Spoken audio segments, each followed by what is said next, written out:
Na aula de hoje nós vamos analisar a história pessoal de cada um, a nossa história pessoal, desde que a gente nasceu até a idade, vamos dizer assim, do bloqueio com relação ao desenho e com relação, claro, ao lado direito do cérebro que está diretamente ligado a essa questão de imagens, ok? Nós vamos começar então daquela primeira fase da vida que é quando a gente nasceu, tem um ano e meio, está gatinhando e de repente percebemos o quê? Que existe em cima daquela mesa um bastãozinho mágico e que de dentro dele sai um fiozinho maravilhoso e é uma coisa tão mágica e a gente faz o quê? Rabisca as paredes. Essa é a primeira fase nossa com relação a desenho, que é a fase da garatuja, que deixa nossos pais doidinhos da vida. Ok? A fase seguinte, que é a fase entre 2 e 3 anos, é a fase onde a gente começa a criar os símbolos que são desenvolvidos pelo hemisfério direito, pelo hemisfério esquerdo, ok? Que são o quê? Representando as imagens da forma mais simples possível. Essa daqui, por exemplo, é a imagem de uma figura humana, onde as coisas não têm muita importância. Então eu tenho 10 dedos num pé só, não importa, é só um símbolo da figura humana. É nessa fase que ocorre esse desenvolvimento, estágio do símbolo, de 2 a 3 anos, ok? É a primeira figura humana que a gente rabisca, que a gente desenha. A fase seguinte, que é entre 4 e 6 anos, essas fases, essas idades, é uma faixa, né? É um período. É onde a gente descobre que esses desenhos eles podem contar histórias.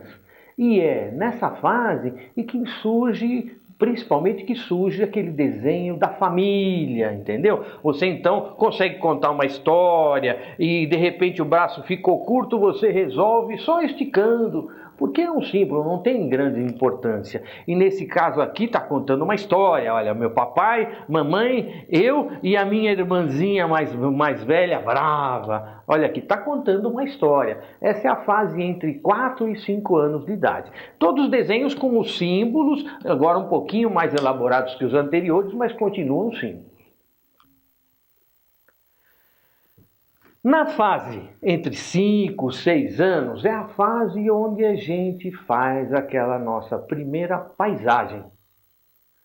Então a gente começa fazendo paisagens, faz outra, até que num determinado momento a gente chega em uma que é sempre, toda vez que a gente vai fazer uma paisagem, é aquela. É o nosso padrão de paisagem, que a gente acaba desenvolvendo um padrão de paisagem. É super interessante. E fica alguma coisa nesse tipo. É na fase entre 5 e 6 anos. E o mais interessante é que vocês vão perceber, se vocês lembrarem ou olharem algum desenho de criança, e que sempre a entrada do papel é por aqui. Ó. Você entra pela esquerda e sai pela direita. Sempre entra deste lado e sai deste. É bem interessante. Ó. Tudo que está vindo daqui está chegando. Tudo que está indo para lá está indo embora. É bem bacana. É bem interessante. Veja, tentem. É interessante que eu estou falando as fases, mas eu gostaria que vocês, cada fase dessa que eu falo, vocês tentassem lembrar e fazer num papel esses desenhos. É claro, é difícil você lembrar o que você fazia com 3 anos, com 5 anos, mas essa paisagem já não é tão difícil. Essa paisagem já é uma coisa que muita gente tem ainda fixo na cabeça. Tentem lembrar, dá uma pausinha aí, tentem lembrar e rabisquem no papel a paisagem de vocês aí. Tá bom? Vamos fazer essa brincadeira. Espero que vocês tenham recordado a sua paisagem infantil, que é bem legal a gente, de repente, lembrar o que aconteceu com a gente. Essa próxima fase, que é uma fase entre 8 e 10 anos, é a fase onde os desenhos ficam mais complexos. Eles começam a ficar mais cheios, mais rebuscados, mais complexos, mais cheios de traços, né? E é onde eles se diferenciam sexualmente. Então as meninas desenham as bonequinhas, florzinhas, noivinhas, e os meninos começam a desenhar carros, monstros e coisas do tipo. É nessa fase, então, que os desenhos ficam mais complexos e sexualmente diferenciados. Bom, nesse estágio aqui, entre 10 e 11 anos, é o estágio que a gente chama do realismo, que é onde a gente começa a ficar crítico. E a gente faz os desenhos e começa a comparar com a realidade e percebe que não está conseguindo representar aquilo que está vendo. Ok? Isso aqui é só para vocês tentarem entender. Esses seriam os cubos reais que eu estaria vendo, e esses são os desenhos que eu acabo fazendo. Por quê? Porque eu já não consigo mais enxergar. O meu hemisfério esquerdo já simbolizou tudo e ele acaba não olhando as linhas, e os desenhos ficam completamente errados e não tem nada a ver com a realidade. E é nessa fase onde você desenha e percebe que não está conseguindo representar, e de repente você abandona o papel e fala, não sei desenhar, e nunca mais pega no lápis. É super interessante porque hoje, se aconteceu isso com você, você hoje tem o mesmo desenho e o mesmo traço que você tinha quando tinha essa fase aqui, 10, 11, 12 anos. Isso é uma coisa, é mais ou menos a faixa. Mas o seu desenho hoje, se você parou de desenhar, é o mesmo que você fazia nessa época. É claro, as pessoas que gostam muito, que isso aqui, a gente está falando uma regra geral, mas pessoas que gostam do desenho, ou vamos dizer que nasceram com o dom, que gostam da coisa, eles continuam tentando, continuam insistindo e acabam por perceber que eles não estão vendo as linhas, começam a olhar as linhas e começam a desenhar. São esses que hoje você fala, puxa, como você desenha bem e tal. São aqueles que não pararam de desenhar na fase dos 10, 11 anos. É super interessante isso. Então, quer dizer, nós estamos falando em regra geral, mas quem tem o dom ou quem gosta muito do desenho, quem gostava muito do desenho e insistiu, acabou desenvolvendo. E vocês vão perceber também que essas pessoas, como elas enxergam os traços e as linhas, para elas, às vezes ela começa a desenhar uma coisa para você, vem cá que eu vou te mostrar, e começa a fazer um desenho, você inicialmente nem desenha, nem entende o que está sendo desenhado, aí quando ela termina é que você vê, puxa, mas que coisa, hein? Porque para ela, quando você enxerga traço, não importa por onde você começa, importa você representar o que você está vendo. Então ela não tem obrigatoriamente de começar pela mão, pelo pé, ela pode começar pelo botão da camisa, e daí ela vai pôr tudo no desenho. Então não importa por onde eu começo, importa eu simplesmente fazer o desenho completo. Bom, continuando essa análise, eu queria agora mostrar para vocês o que aconteceu. Nós vimos o que aconteceu com a pessoa, com nós, cada um de nós, ok? Agora nós vamos dar uma olhada com relação à humanidade toda. O que aconteceu com relação à evolução humana, com relação ao lado direito do cérebro, ok? Através da história nós vamos ver como é que essa coisa funcionou. Há 15 mil anos atrás, mais ou menos 15 mil anos atrás, não existia ainda uma linguagem verbal para se comunicar. Mas os homens já estavam vivendo em pequenos grupos, ok? Em cavernas. Então o que acontecia? Eles iam caçar? Muito bem, vamos caçar. Como é que eu vou dizer para o meu companheiro, olha, vem pelo lado direito que eu vou pelo lado esquerdo e nós vamos pegar. E o que nós vamos caçar? Eu tinha que dizer para ele alguma coisa, mas não existia ainda a linguagem. Então, o que as pessoas, os homens dessa época faziam? Desenhavam em cavernas para mostrar a cena que eles queriam que acontecesse, o animal que eles queriam caçar. Era feito tudo através de desenhos nas cavernas. E vejam só, como ainda não existia um vocabulário, o hemisfério esquerdo ainda não dominava. Os dois trabalhavam livremente. Então, O hemisfério direito, ele enxergava bem as imagens, ele enxergava bem as linhas e ele conseguia fazer figuras perfeitas nessa época. Você veja só, um homem de 15 mil anos conseguia usar o lado direito do cérebro completamente e desenhar figuras bacanérrimas. Olha só que interessante, cada uma das figuras são super bacanas, as figuras que a gente vê dessa época, né? Bem representadas, com cores, com sombras. Olha que interessante. Eu estou pondo aqui várias, né? Mas só para vocês perceberem a qualidade, né? Olha aqui, tá vendo a cena das pessoas caçando, ok? Por quê? Era a forma que eles tinham de comunicar ao outro o que eles queriam que acontecesse, o que eles queriam fazer. Vamos caçar, mas vamos usar essa estratégia. Não existia vocabulário ainda. Desenhava-se para mostrar, ok?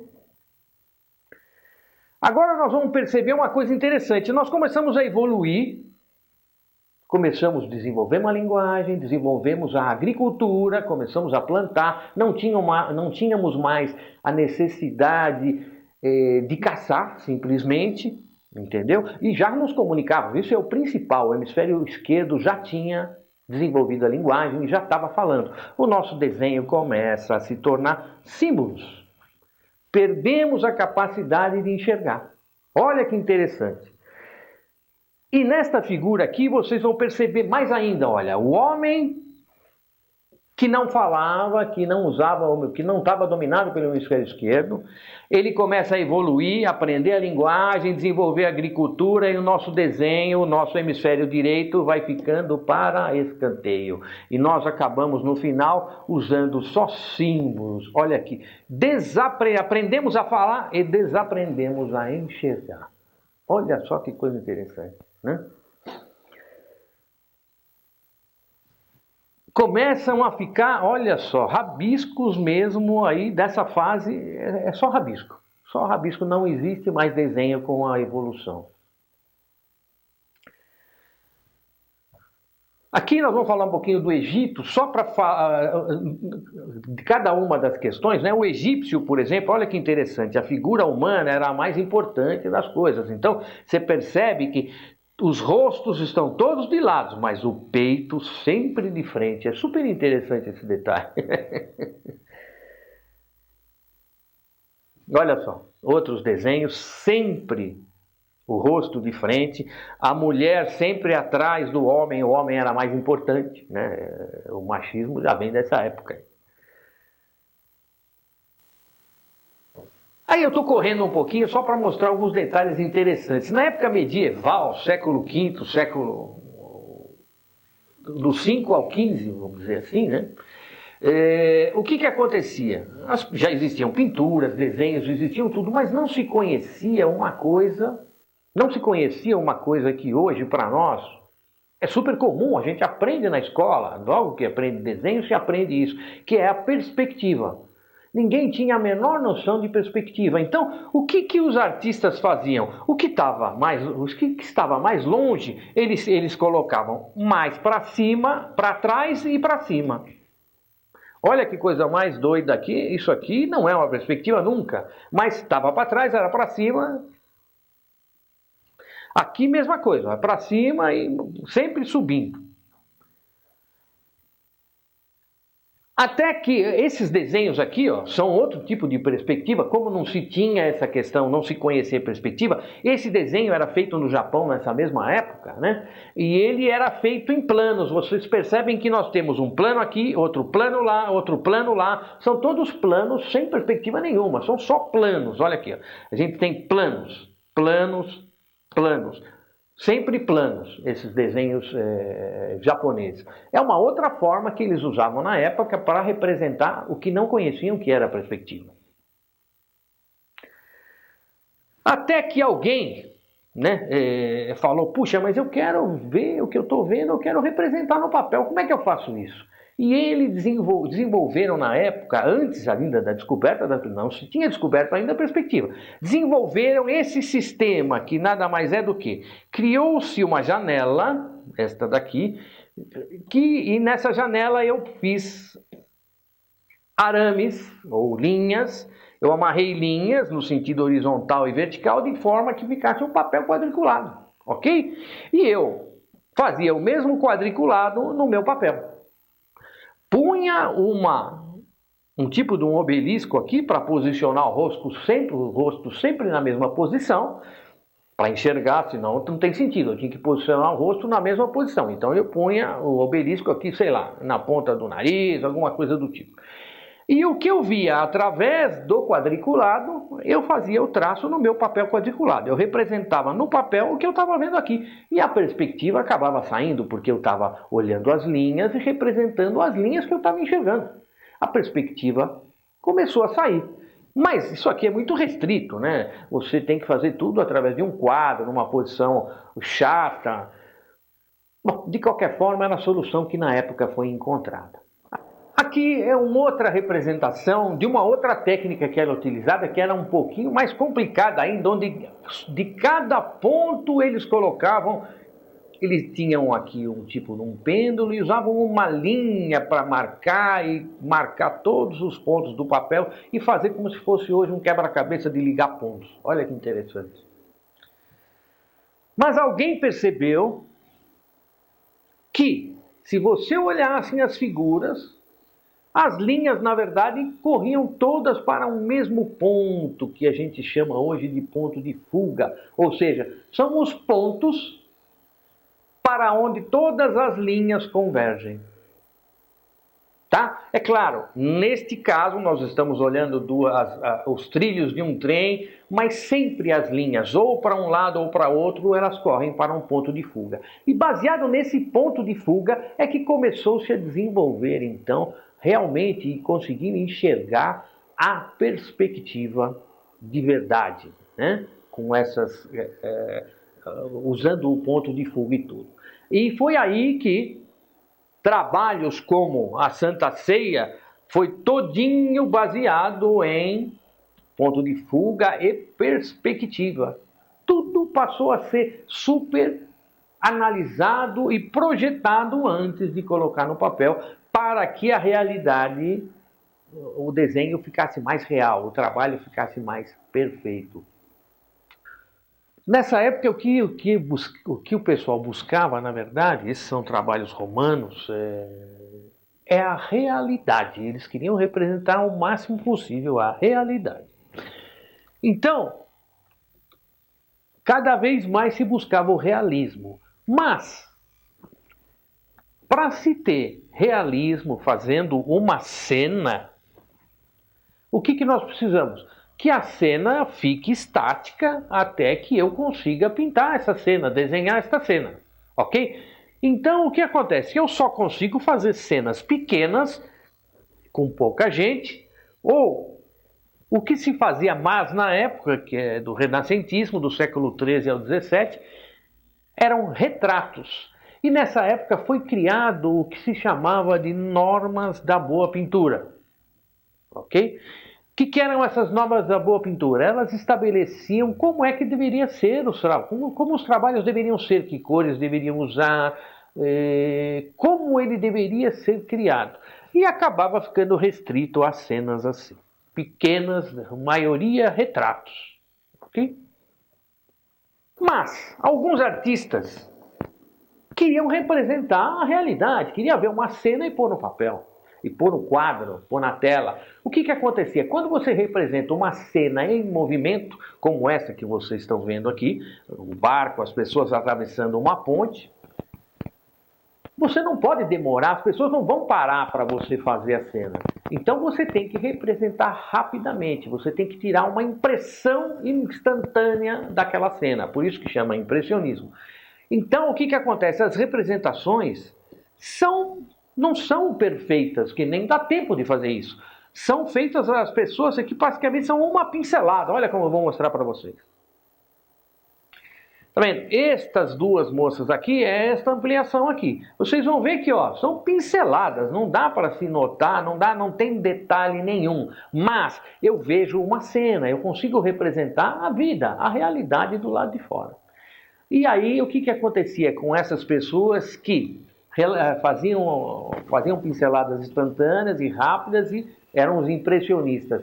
eles eram impedidos de entrar no Salão de Paris, de expor em Paris. Por quê? Porque eles não seguiam aquelas normas da boa pintura.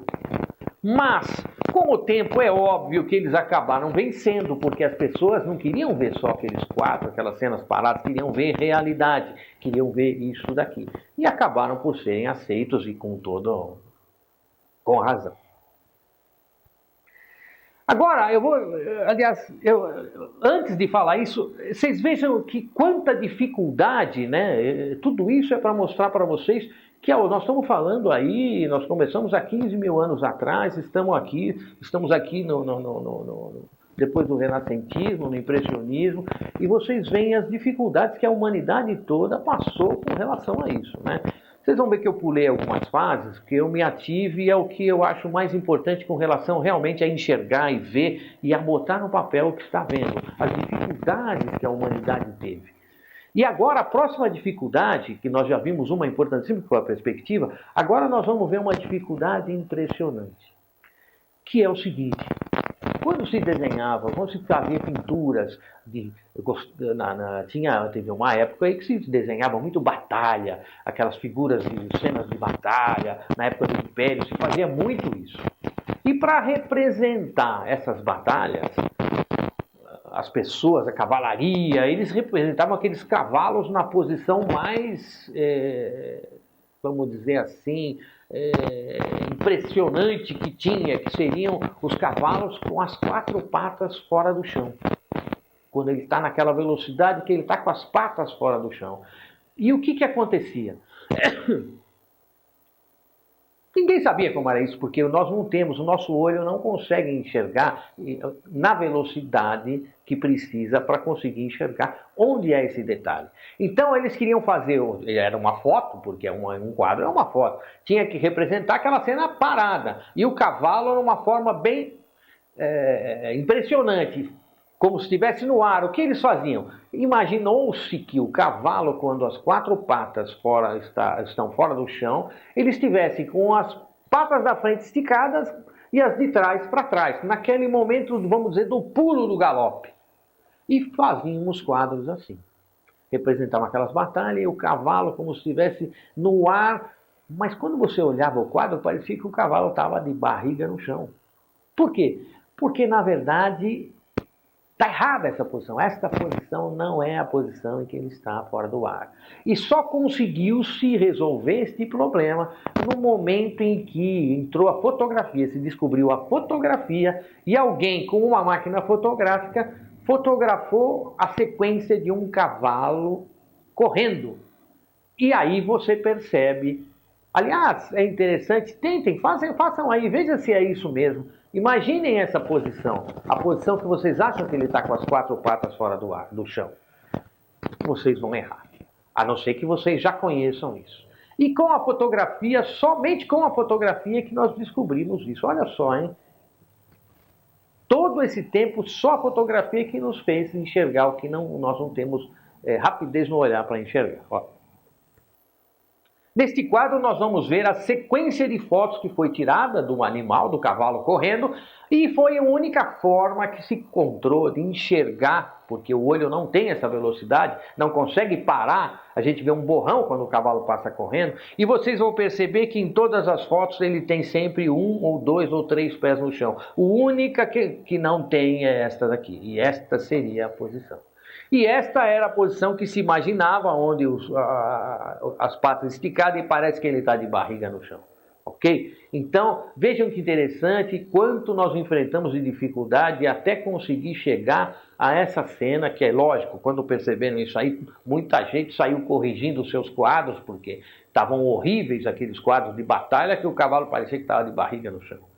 Mas o que é importante com isso? Esta aula tem justamente essa questão de posicionar, de você entender que não é você que tem dificuldade, não só você, como todos, e a humanidade toda passou por essas dificuldades até atingir, desenvolver e conseguir descobrir por que e como fazer as coisas com relação ao desenho, e o lado direito, como disse, que está diretamente ligado a isso. E vocês vão perceber que com esse desenvolvimento, embora a gente esteja aí com figuras, trabalhando com tudo isso, o desenho vai ser um brinde que você vai ganhar se quiser, se gostar e quiser usar o desenho. Por quê? Porque com o desenvolvimento do lado direito, vocês vão perceber o seguinte: criatividade está diretamente ligada ao lado direito do cérebro. Se você vai criar uma coisa nova, é uma coisa que não existe. Uma coisa que não existe não tem lógica. O hemisfério esquerdo não sabe fazer. Ele está restrito a regras, a sequência, o que o hemisfério direito não está. O hemisfério direito, se for fazer um desenho, se for observar alguma coisa, ele vai observar uma pessoa. Por onde ele começa? Não tem, pode ser por qualquer lugar. Se eu vou observar tudo, não importa por onde eu começo. Entendeu? Então, ele não está preso a essas coisas. Do mesmo modo que ele não está preso à questão sequencial, ele também não está preso à lógica. Eu preciso desenvolver uma coisa nova, eu não posso estar preso ao que já existe, porque senão não é novo. Eu preciso estar com o pensamento livre para trabalhar e criar abertamente. Eu penso mais rápido, eu vejo rapidamente, eu intuo as coisas, eu entendo de uma vez. Se vocês não tiverem lembrados dessas explicações, voltem lá naquela primeira aula e vocês vão ver como é que o hemisfério esquerdo trabalha, né? Como é que o hemisfério direito trabalha na forma intuitiva, ok? E vocês vão ver então quanta coisa vocês vão ganhar com esse desenvolvimento. Pensamento super rápido, tão rápido que às vezes, se você estiver com o seu hemisfério direito trabalhando rapidamente, às vezes você está conversando com uma outra pessoa e ela nem consegue te acompanhar, porque você dá tanto salto e pensa tão rápido que acaba pulando frases até. Então você tem que até se policiar. Como é que chama? As vantagens que você ganha com esse desenvolvimento, além de baixar estresse, conseguir visualizar a imagem, olha, infinitas aplicações. Eu vejo essas aplicações em todos os sentidos. E é claro que, volta a falar, ele não vai trabalhar sozinho. Enquanto ele vai enxergar a imagem, o hemisfério esquerdo vai ter que medir para colocar no papel, ou seja, sempre eles vão trabalhar em conjunto. Ok? Para encerrar, eu gostaria de dizer para vocês, nessa aula nós não fizemos nenhum desenho, nada, nenhum exercício, então repitam exercícios das aulas anteriores, ok? Para que o nosso hemisfério esquerdo não retome a posição dele, que a gente quer vencer o hemisfério esquerdo para o direito trabalhar. Eles vão, no final das contas, trabalhar em conjunto, claro, enquanto um enxerga, o outro mede e assim por diante. Mas, com esse desenvolvimento do hemisfério esquerdo, nós vamos ganhar muita coisa, ok? Criatividade, velocidade de pensamento, uma série de coisas. A próxima aula vai ser super importante, na minha opinião, é a aula mais importante que a gente tem, ok? Que realmente vai forçar a entrada no hemisfério direito. É a aula mais forte de todo o curso. Nela a gente vai, se não vencer tudo, vencer a maior parte do bloqueio e vamos dizer, da resistência do esquerdo, que na verdade vai descobrir exatamente que ele está fazendo o que não é trabalho dele e mal feito. Ok? Então, até a próxima aula.